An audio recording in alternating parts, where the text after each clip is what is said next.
Bismillahirrahmanirrahim. Assalamualaikum warahmatullahi wabarakatuh.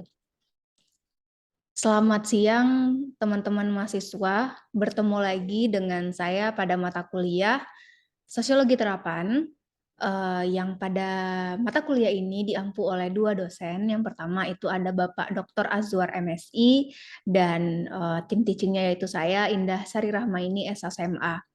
Pertemuan ini adalah pertemuan kedua di mana kita pada pertemuan pertama sudah berbicara tentang kontrak perkuliahan, kemudian membahas mengenai rencana pembelajaran semester, penilaian, dan lain sebagainya. Nah, untuk minggu ini kita akan membahas materi tentang pokok permasalahan sosiologi terapan. Kepada teman-teman mahasiswa semuanya dipersilahkan untuk mencatat bahan-bahan yang penting yang akan ditanyakan nanti di akhir perkuliahan, sehingga perkuliahan ini bisa kita jalankan dengan sangat baik. Baik, kita masuk kepada materi. Asal mulanya kita membahas mengenai pokok permasalahan sosiologi terapan, itu dimulai dengan melihat demand for sociology. Sosiologi itu memiliki pasar sendiri dalam keilmuannya. Yang pertama itu adalah masyarakat industri modern semakin kompleks dengan perubahan yang cepat, sehingga butuh disiplin ilmu yang membantu menjelaskan itu. Mungkin teman-teman mahasiswa pernah mendengar istilah revolusi industri yang terjadi pada abad ke-18, yang dimana pada saat itu baru ditemukan sebuah mesin ya, namanya mesin uap oleh James Watt. Ketika ditemukan mesin uap itu, kehidupan berubah sangat drastis. Ya, orang-orang yang pada awalnya itu bekerja pada lahan pertanian, perkebunan, pada akhirnya sudah bertransformasi bekerja pada pabrik-pabrik, perusahaan, dan semuanya itu mengandalkan efisiensi dan efektivitas. Pada akhirnya, ketika itu terjadi, membuat tatanan masyarakat itu sangat berubah. Ya. Keluarga yang pada awalnya itu dia mengurusi semua kebutuhan, mulai dari mengajarkan anaknya, kemudian memberikan sosialisasi kepada anaknya, memberikan afeksi. Ternyata orang tua itu sudah tidak lagi bisa menghabiskan waktu yang banyak dengan anaknya. Akhirnya mereka butuh babysitter, mereka butuh pengasuh, itulah ya analoginya gitu. Yang mungkin juga bisa kita cocokkan dengan revolusi industri pada abad ke-18. Kemudian yang kedua, media massa itu sangat haus interpretasi mengenai besarnya realitas sosial politik yang terjadi saat ini, terutama dalam prediksi sosial. Jadi pada saat tatanan masyarakat itu berubah, orang-orang pada akhirnya butuh interpretasi yang mungkin tidak hanya bisa digambarkan secara naratif ya, seperti yang digambarkan oleh media massa. Orang-orang pada akhirnya membahas mengenai jurnalistik itu tidak hanya pada tataran menceritakan secara diakronis seperti itu, tapi di dalamnya juga ada sinkronisitasnya di mana realita itu kemudian dibaca ya. Makanya kita butuh ilmu sosial untuk membaca realita tersebut agar dia tidak hanya dipaparkan secara diakronis. Yang ketiga, berbagai media nasional di sebuah negara cukup beragam dalam menjelaskan mengenai etnisitas dan lokalitas sehingga mengisyaratkan kebutuhan interpretasi dari pemikiran sosiologi. Nah, ini bersinggungan dengan bagian yang kedua, sehingga interpretasi itu sebenarnya tidak hanya dibaca pada tatanan global, tapi dia juga dibaca pada tatanan etnisitas dan lokalitas. Butuh pemahaman yang mendalam untuk membahas mengenai media ini. Nah, maka dari itu kita butuh sebuah disiplin ilmu yang bisa menjelaskan itu. Nah, itulah 3 faktor yang menyebabkan ilmu sosiologi ini kemudian berkembang dan dijadikan sebuah kebutuhan oleh masyarakat.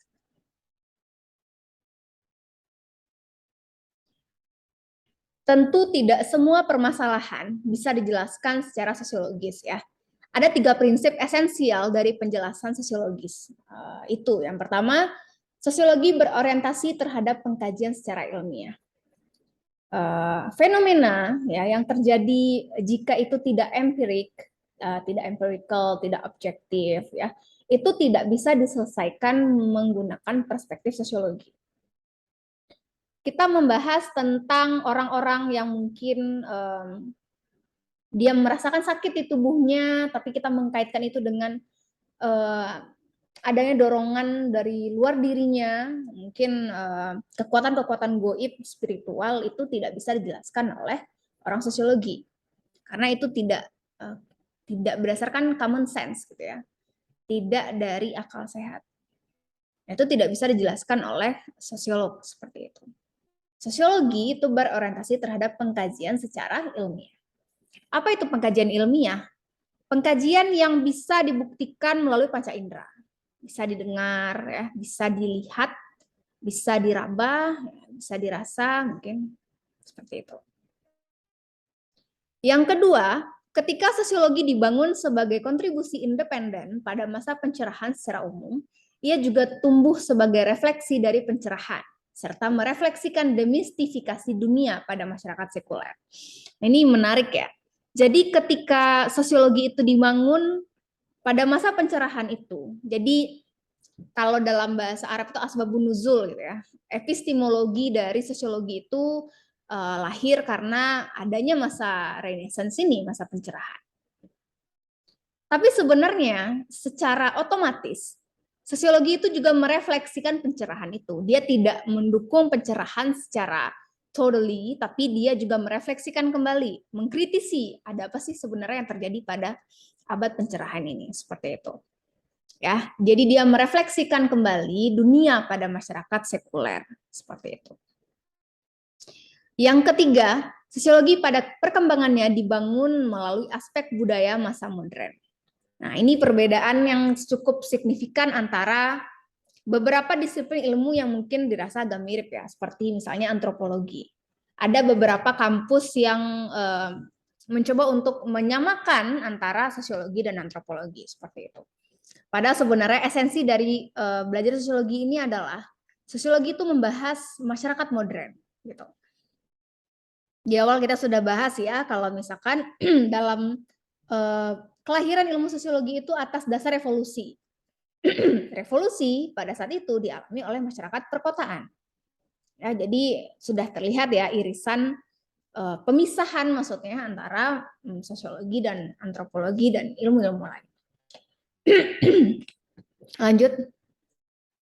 Lalu ketika kita berbicara tentang sosiologi, ya ada yang namanya sosiologi murni dan ada yang namanya sosiologi terapan. Sosiologi murni itu sudah kita tinggalkan ya. Jadi sosiologi tidak berdiri atas dasar value free, dia juga bisa menjustifikasi sesuatu. Nah, itulah yang kita sebut sebagai applied sociology gitu, sosiologi terapan. Lalu apa saja model sosiologi terapan ini? Sosiologi terapan itu menolak model sosiologi hanya sebagai ilmu filsafat seperti yang digunakan oleh Auguste Comte pada abad ke-19. Jadi model sosiologi yang dikemukakan oleh Auguste Comte itu masih prematur ya. Jadi belum ada metode yang tepat yang bisa digunakan. Dia hanya menggunakan istilah fisika sosial dalam mendefinisikan ilmu sosial untuk menjelaskan masyarakat industri pada saat itu. Yang kedua, menolak penggunaan value netral, seolah-olah ia benar-benar netral dan menegasikan preferensi pribadi. Ini sudah sering kali dikritik ya, karena Auguste Comte ini memang bapak pertama, ya bapak sosiologi yang kita ketahui. Jadi ini sebenarnya pemikiran yang sudah lama kita tinggalkan, bahwasanya dalam mengkaji dan membaca realitas itu kita tidak bisa lari dari preferensi pribadi, gitu. Ya. Tidak ada yang seolah-olah benar-benar netral di sini. Oke, sehingga dia menegasikan preferensi pribadi.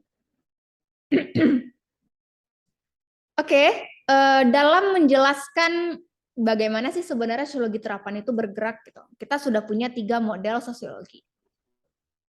Pertama adalah social engineer ya, rekayasa sosial. Dan yang kedua enlightenment, dan yang ketiga radikal sociology. Ini akan kita jelaskan sebagai berikut. Pertama, model yang paling awal itu adalah social engineering, ya. Bahasa Indonesianya itu rekayasa sosial. Rekayasa sosial itu adalah model tradisional dalam sosiologi terapan yang berasal dari model rekayasa profesional. Jadi ini adalah model yang paling dasar ya dalam mengkaji sosiologi terapan seperti itu. Dia seolah-olah sebagai sebuah engineer ya, orang teknik yang punya perencanaan, lalu kemudian perencanaan itu dicangkokkan ke dalam sebuah realitas masyarakat. Analoginya adalah klien yang memiliki spesifik masalah meminta individu atau lembaga spesialis untuk menyelesaikan permasalahan. Lalu spesialis memiliki teknik dan konseptual skills untuk menyediakan data yang bisa menyelesaikan masalah. Misalnya, ini biasanya dilakukan oleh lembaga-lembaga riset ya, seperti mungkin let's say NGO gitu yang bergerak misalnya di bidang sanitasi dan air bersih gitu. Nah, jadi mungkin ada di satu daerah yang punya penyediaan air bersih yang cukup sedikit, lalu pada akhirnya kliennya ini adalah si masyarakat ini gitu. Lalu didatangkanlah expertise ke daerah itu untuk menyelesaikan permasalahannya yang memiliki teknik dan konseptual skills ya untuk menyediakan data yang bisa menyelesaikan masalah itu. Jadi ada dua orang, ada dua pihak maksudnya, pihak stakeholders dan ada kliennya itu. Nah, jadi nanti pihak expertise ini dia akan masuk sebagai orang luar untuk menyelesaikan permasalahan seperti itu. Ya. Lanjut, ini contoh rekayasa sosial. Rekayasa sosial ini tidak hanya dilakukan oleh NGO saja ya, pemerintah juga melakukan itu. Misalnya ada yang namanya program PKH ya. Jadi ada beberapa rumah tangga miskin yang mungkin mereka membutuhkan bantuan dari pemerintah. Nah, bantuan ini kemudian disalurkan kepada masyarakat-masyarakat yang membutuhkan. Sebelum menyalurkan ini, tentulah pemerintah punya survei singkat terkait hal ini, sehingga dia bisa mendapatkan data yang cukup valid untuk menyeleksi rumah tangga mana kira-kira yang qualified untuk mendapatkan bantuan ini. Nah, di sini ada contohnya, rekayasa sosial adalah 14 desa di Jombang terima bantuan program Pamsimas 2021. Yang kedua, kalau tadi kita berbicara pada tataran project ya, riset seperti itu. Kalau yang kedua, ini kita berbicara pada tataran realisasi ya, aplikasi lah gitu. Sosiologi radikal. Model ini lebih banyak aksi yang terjadi baru-baru ini gitu. Goldner di 1970 menyatakan bahwa sosiologi refleksif pada waktu yang sama dengan sosiologi radikal. Kita bisa melihat sosiologi radikal ini lebih kepada action ya. Jadi kalau tadi perbedaannya rekayasa sosial itu lebih kepada project, lebih kepada riset, sedangkan sosiologi radikal dia lebih ke aksi gitu. Ini bergerak atas dasar emansipasi gitu ya. Contoh sederhananya mungkin ketika terjadi sebuah realitas, mungkin ketidakadilan, diskriminasi, lalu ada beberapa orang ataupun sekumpulan massa, dia melakukan aksi, merespons terjadinya diskriminasi itu.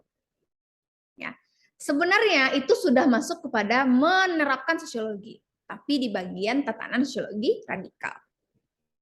Contoh ya, aksi demo penolakan Omnibus Law Undang-Undang Cipta Kerja berlangsung ricuh seperti itu.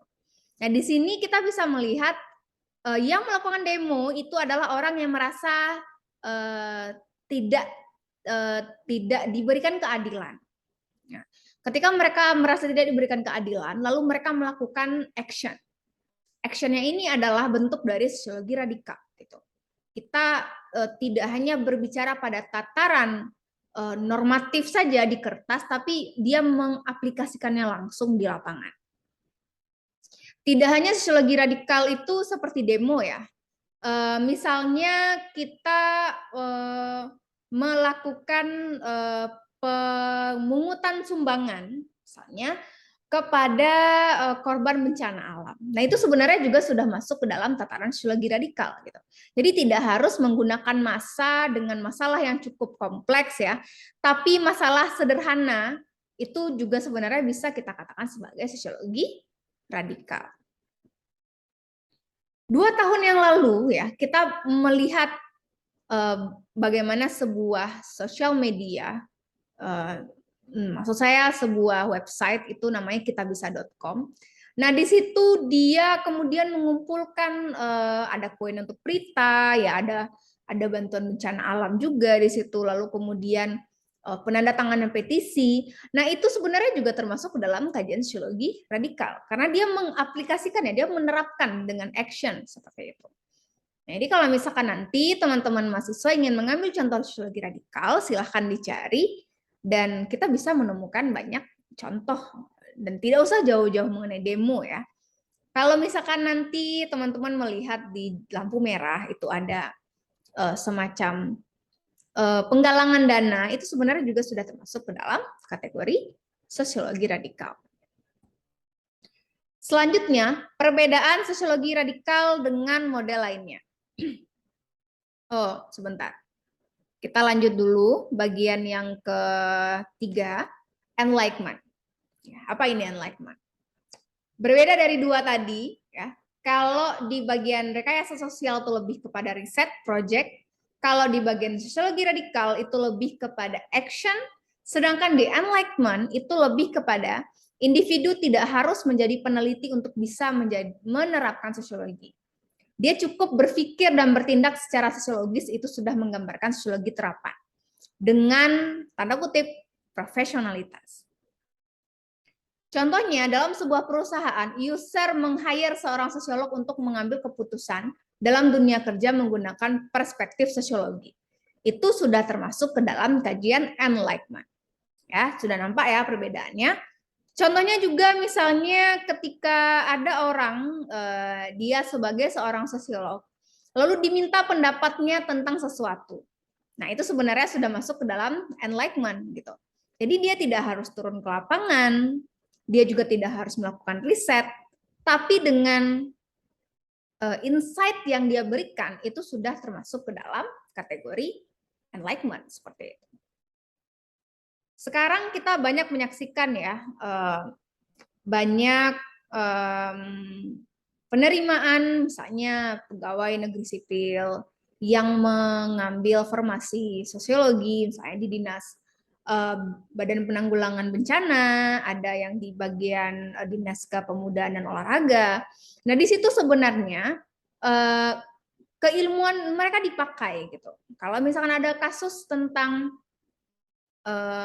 terjadinya bencana alam, misalnya kenakalan remaja, itu diminta orang-orang ini untuk menyatakan pendapatnya, untuk menyelesaikan permasalahan itu secara profesional dan keilmuan. Nah, disitulah letak dari adanya model sosiologi ketiga, yaitu sosiologi terapan. Ya, ini contohnya ya, contoh enlightenment. Saya membuka satu website pencari kerja. Di situ dia menyatakan bahwasannya dia membutuhkan HR staff gitu. HR staff di PT Telmer Integrasi Indonesia, dan di situ dia menyatakan bahwasannya dia membutuhkan seorang HR yang memiliki kemampuan sosiologi seperti itu. Nah, di bagian ini kita bisa melihat bahwasannya dia digunakan di dalam, mungkin ini termasuk ke dalam manajemen sumber daya manusia. Nah, sosiolog dibutuhkan di situ untuk menyelesaikan permasalahan seperti itu.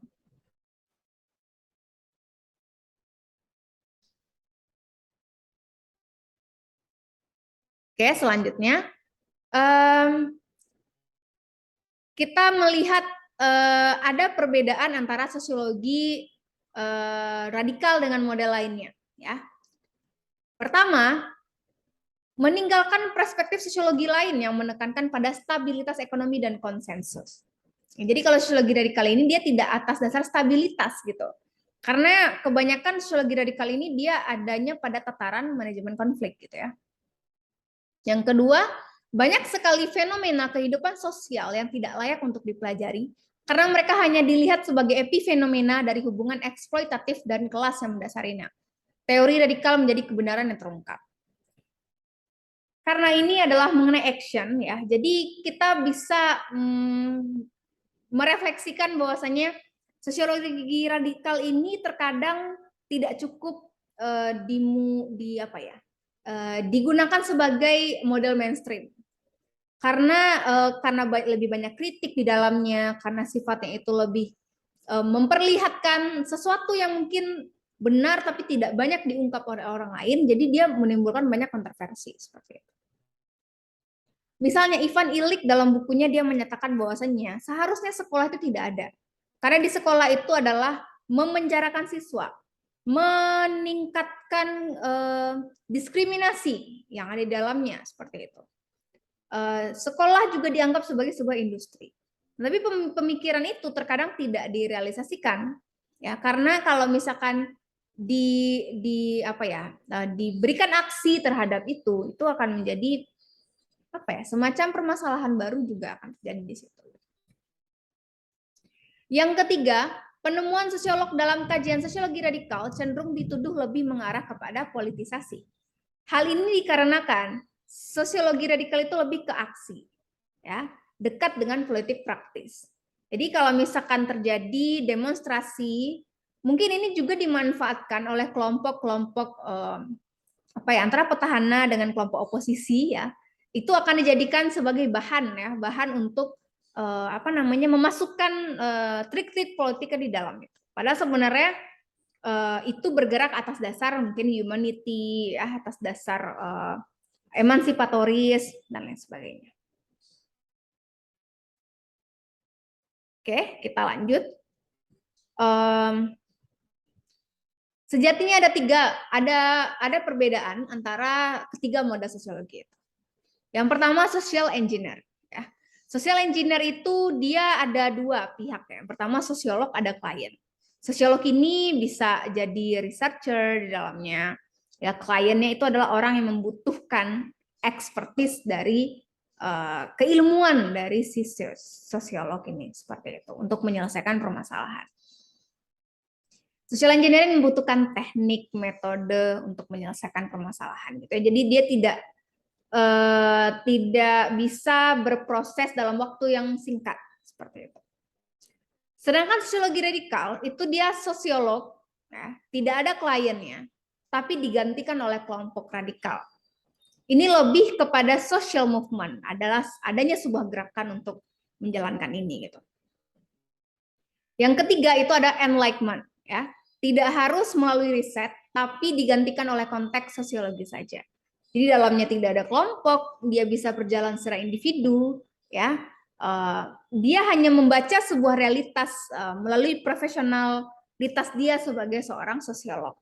Mungkin dia sudah melakukan perkuliahan, ya, mengambil jurusan sosiologi, lalu kemudian dia bekerja di sebuah institusi baik itu formal, non formal, organisasi pemerintah maupun non pemerintah, lalu dimintalah pendapatnya. Nah, itu adalah enlightenment seperti itu. Tidak hanya di ranah pekerjaan formal ya. Mungkin kalau misalkan teman-teman mahasiswa mungkin melihat itu di beberapa reality show ya atau variety show, di situ mungkin diundang seorang sosiolog untuk menjelaskan sebuah fenomena. Nah, disitulah enlightenment itu bekerja gitu. Jadi kalau misalkan nanti Anda diminta wawancara tentang bagaimana pendapat Anda tentang tentang politik Islam yang terjadi di Sumatera Barat itu. Nah, ketika Anda menjelaskan menggunakan enlightenment, ya, menggunakan perspektif sosiologi, itu sebenarnya Anda sudah menerapkan sosiologi itu sendiri seperti itu. Oke, itu mungkin pertemuan kita ya, penjelasan mengenai sosiologi terapan. Tadi kita sudah mendengar juga sebelum penjelasan ini presentasi dari teman-teman kelompok 1 ya tentang pokok permasalahan sosiologi terapan.